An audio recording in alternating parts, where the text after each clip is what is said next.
नमस्कार, बहुत स्वागत। मैं हूं आपके साथ ऋतु ज्ञानवानी। राजा हत्याकांड में महत्वपूर्ण जानकारियां सामने आई हैं। मामले के मुख्य आरोपी सोनम रघुवंशी ने पहले तो जेल से परिवार से फोन पर बात करने की इच्छा जाहिर की। इसके बाद परिजन को चिट्ठी लिखी, मिलने को कहा। अब नया ट्विस्ट आया है। गुजरात की एक व्यापारी से मिलने की इच्छा सोनम जताती हुई नजर आई है। हालांकि इस बात की आधिकारिक पुष्टि अभी नहीं की गई है, लेकिन सूत्रों के हवाले से जानकारी है कि सोनम ने पिता देवी सिंह, भाई गोविंद और के बाद जो है तीसरे शख्स का नाम लेटर में जुड़वाया है। बताया जा रहा है कि ये सोनम का बिजनेस पार्टनर भी हो सकता है, या फिर प्रेमी, या फिर कोई और। कयास अभी लगाए जा रहे हैं। शिलांग पुलिस पूछताछ भी कर रही है और जो लेटर में जिक्र किया है उसका भी बहुत जल्द शिलांग पुलिस करेगी। बता दें कि शिलांग में हनीमून मनाने के लिए गए इंदौर के ट्रांसपोर्ट कारोबारी राजा रघुवंशी हत्याकांड को 2 महीने पूरे हो गए हैं। देश में चर्चित रहे हत्याकांड की जांच में पुलिस ने राजा की पत्नी सोनम रघुवंशी, उसके कथित प्रेमी राज और उसके 3 दोस्तों को गिरफ्तार किया।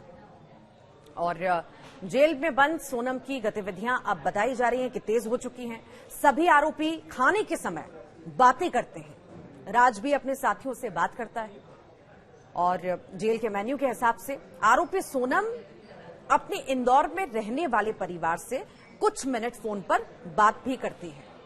दबी जुबान में इस बात की पुष्टि जेल अधिकारी कर चुके हैं।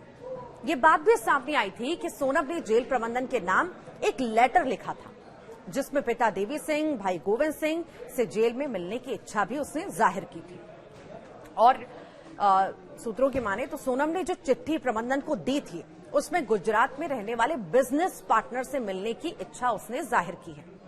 हालांकि अब तक वही है कि सोनम से मिलने कोई अभी तक नहीं पहुंचा है। अब देखना होगा कि इस मामले में आखिर पुलिस के बयान कब तक आते हैं। वहीं सूत्रों की माने तो महिला जेल में सोनम बंद है और सोनम की गतिविधियां लगातार तेज हो रही हैं। उसने केस में आरोपी राज रघुवंशी और अन्य से बातचीत करने के लिए चिट्ठी का इस्तेमाल भी किया है। ये बात भी सामने आई है कि आरोपी राज उसके 3 साथी को प्रबंधन ने अलग अलग वार्ड में रखा है, लेकिन खाने का समय तय होता है। यहां सभी कैदी एक साथ एक ही स्थान पर आते हैं और इसी दौरान कैदी एक दूसरे से बात भी करते हैं। राज भी अपने साथियों से बात करता है। हालांकि इस बात की पुष्टि अभी नहीं कर पा रहा है जेल प्रबंधन।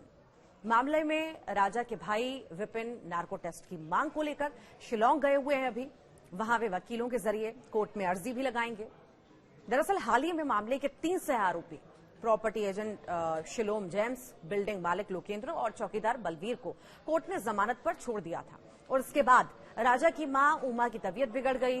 विपिन ने इसे चिंता का विषय बताया। वे शुरू से कहते आ रहे हैं कि राजा की हत्या की मुख्य वजह सामने अभी नहीं आई है, ऐसे में जमानत देना सही नहीं है। अब राजा की हत्या के बाद सोनम, आपको ये जानकारी दे दें कि सोनम जो है देवास नका स्थित किराए के फ्लैट में रुकी थी। यहां हत्याकांड से जुड़े साक्ष्य थे। साक्ष्य नष्ट करने के मामले में शिलांग पुलिस ने property agent Shalom James, building मालिक लोकेंद्र और चौकीदार बलवीर को गिरफ्तार किया था।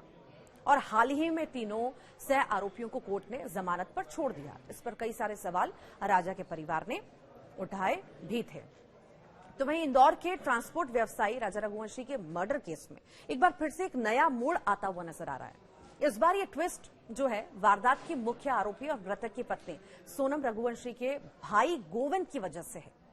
दरअसल मृतक राजा का भाई विपिन मंगलवार को जब शिलांग पहुंचा तो उसे पता चला कि गोविंद कुछ दिनों से राज और सोनम दोनों के लिए वकील की तलाश कर रहा है।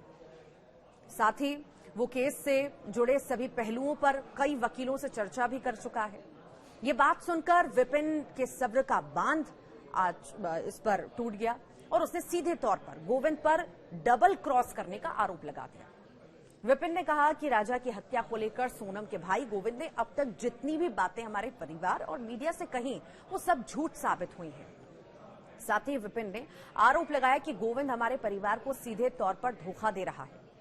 शिलांग पहुंचे विपिन ने कहा है कि वहां के अस्पताल में जाकर राजा की पोस्टमार्टम रिपोर्ट भी मैंने मांगी है, जल्द मिलेगी। उधर विपिन के इस बयान के बाद केस में नया मोड़ देखा गया। दरअसल नया मोड़ इसीलिए देखा गया क्योंकि कई तरह के संगीन आरोप है ये कि एक तरफ कहा जा रहा है कि मेरा कोई रिश्ता नाता नहीं है, सजा हम दिलाएंगे, कोई वकील नहीं होने देंगे, और दूसरी तरफ भाई ही फेवर में खड़ा हो जाता है। पहले ढाढ़स बंधाता है और कहता है राजा की मां को कि मैं आपका बेटा हूं, हम सजा दिलाएंगे सोनम को। उसके बाद एकदम से पलट जाना, शिलांग जाकर के वकील ढूंढना, ये कई सारे शंका पैदा करता है। और पहले से ही ये बातें चर्चाओं में है कि गोविंद का भी नार्को टेस्ट होना चाहिए, उसके परिवार का भी होना चाहिए, सोनम का भी होना चाहिए। हालांकि इसमें देखना होगा, अर्जी तो लगाई गई है। राजा हत्याकांड के खुलासे के बाद गोविंद ने अब तक जितने भी दावे किए थे वो कहीं ना कहीं एक के बाद एक झूठे ही साबित हो रहे हैं। इससे पहले मृतक के दोनों भाई विपिन और सचिन कई बार गोविंद पर शक भी जताते रहे हैं और उस पर यह आरोप भी लगा चुके थे कि वो कहीं ना कहीं झूठा है। हालांकि गोविंद ने हमेशा अपने आप को पाक साफ बताया, खुद राजा को न्याय दिलवाने की बात करता रहा।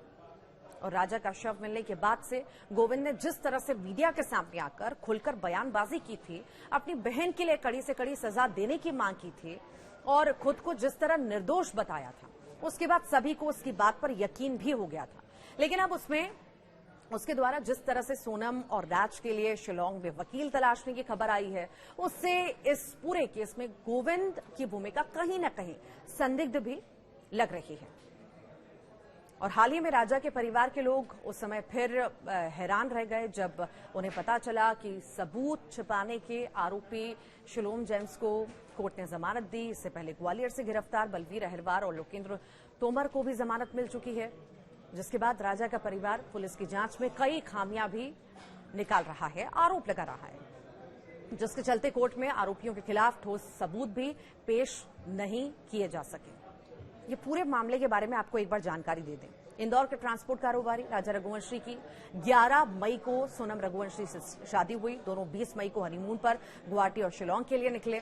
23 मई को दोनों अचानक लापता हुए, काफी तलाश की गई। 2 जून को राजा की लाश मिली खाई से। कई दिनों तक लापता रहने के बाद सोनम ने यूपी के गाजीपुर में सरेंडर किया। आरोप है कि सोनम ने अपने प्रेमी राज के साथ मिलकर राजा के साथ हत्या की साजिश रची थी और उसके 3 दोस्तों की मदद से वारदात को अंजाम दिया था। और उसके बाद से ये सिलसिला चल रहा है, गिरफ्तारियां हुई, सह आरोपियों की भी गिरफ्तारी हुई। हालांकि अभी उन्हें जमानत मिली है और अभी भी इंतजार है कि मुख्य कारण जो हत्याकांड को अंजाम देने के लिए जो मुख्य कारण होगा वो अभी तक सामने नहीं आया है। इंतजार है कि सोनम आखिर मुंह कब खोलेगी। जेल में उसको महीना भर बीत चुका है, आराम से रह रही है और खा पी रही है, उससे कोई पछतावा नहीं है, पर अभी तक सवाल वही है कि आखिर वो अपना मुंह क्यों नहीं खोल रही है। आखिर ऐसा क्या कारण था कि उसने राजा की हत्या कर दी और मिल करके करवा दी।